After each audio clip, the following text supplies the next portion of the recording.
Picture this. A young man from Havana, who's never seen snow, now crouches in a frozen trench outside Bakhmut. He was promised construction work. Instead, he got a rifle. His story isn't unique. 20,000 Cubans, an entire division, are fighting Putin's war. They're the second largest foreign force in Ukraine. Not volunteers, not ideologues. Victims.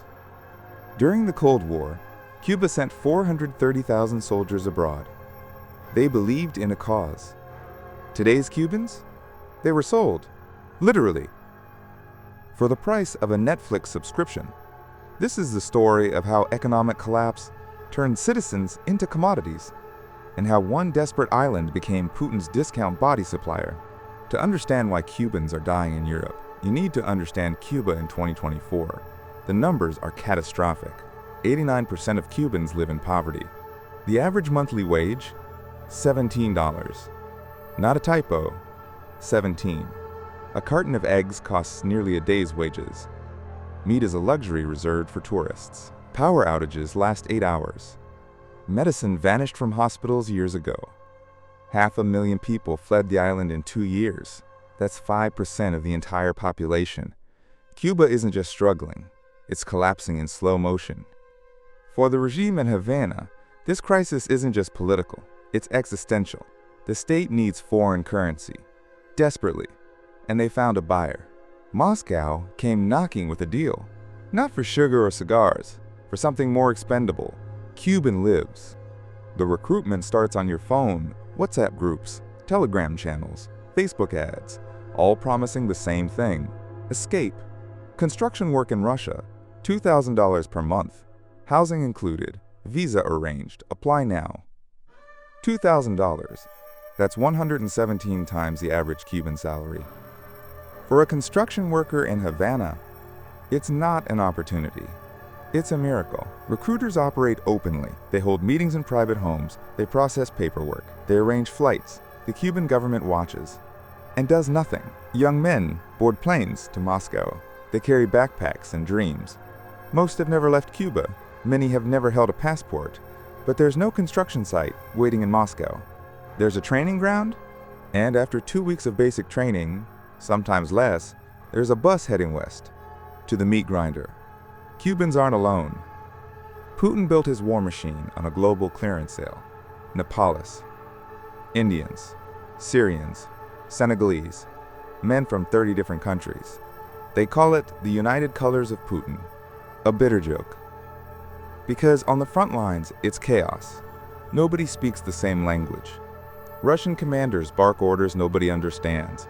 Africans can't communicate with Asians. Cubans can't talk to Nepalese. This isn't strategy. It's desperation dressed as diversity. Putin needs bodies. Any bodies. Because Russian mothers started asking uncomfortable questions about zinc coffins. So he outsourced the dying. Poor nations provide the soldiers. Rich Russians avoid the funerals. The tactic has a name: the meat grinder. Wave after wave of poorly trained foreigners sent to absorb Ukrainian bullets. They're not soldiers. They're human shields with passports. Cuban families receive occasional voice messages, sometimes a video. Then silence. The Cuban government won't confirm deaths. Russia doesn't acknowledge foreign casualties. These men disappear twice, once in the Ukrainian mud, again in the bureaucratic void. Here's where it gets cynical. The Cuban government officially condemns these recruitments. They've arrested a few recruiters, held press conferences, made promises. It's theater, pure performance. Because behind the curtain, Moscow is writing checks. Russia invested nearly $1 billion in Cuba's energy sector. They're refinancing Soviet-era debt, supplying oil when Venezuela can't. Havana needs Putin more than it needs those 20,000 men. The regime's survival depends on Russian support. If that means looking away while recruiters operate, that's the price. Internal communications show Cuban intelligence tracking recruitment networks. They know the names, they know the locations, they arrest a few for optics. The rest operate freely. This isn't human trafficking in the traditional sense. It's state-sponsored export of expendable citizens. The regime's last financial hope disguised as employment opportunity. Every Cuban who dies in Ukraine, is a transaction. Every body bag is a balance sheet entry. Moscow pays. Havana delivers. The system works. Unless you're the one being delivered. Cuba once exported revolution. Che Guevara's face on t-shirts worldwide. Fidel Castro's speeches about solidarity and sacrifice. 430,000 Cubans fought abroad during the Cold War. They were soldiers. Trained, motivated, ideological. They believed they were building a better world. Today's 20,000? They thought they were building apartments in Moscow. This isn't internationalism. It's human trafficking with a diplomatic veneer. The difference between a volunteer and a victim is consent. These men were lied to. The tragedy isn't just individual. It's civilizational.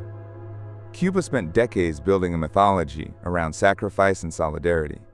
Now it sells its citizens to the highest bidder. And Putin? He's simply efficient. Why sacrifice Russian lives when you can rent Cuban ones for $17 a month? 20,000 Cubans in Ukraine. Thousands more from Nepal, India, Africa. This is Putin's innovation, the globalized meat grinder. It exposes something dark about modern warfare. When rich nations fight, poor nations bleed. When autocrats need soldiers, desperate governments become recruiters. Every one of these men has a name, a family, a story that ended in a frozen trench, far from home, for a war they didn't understand, and a promise that was always a lie. The Cuban regime won't stop. Russia won't stop. As long as poverty persists and Moscow pays, the recruitment will continue. The only thing that changes is the body count.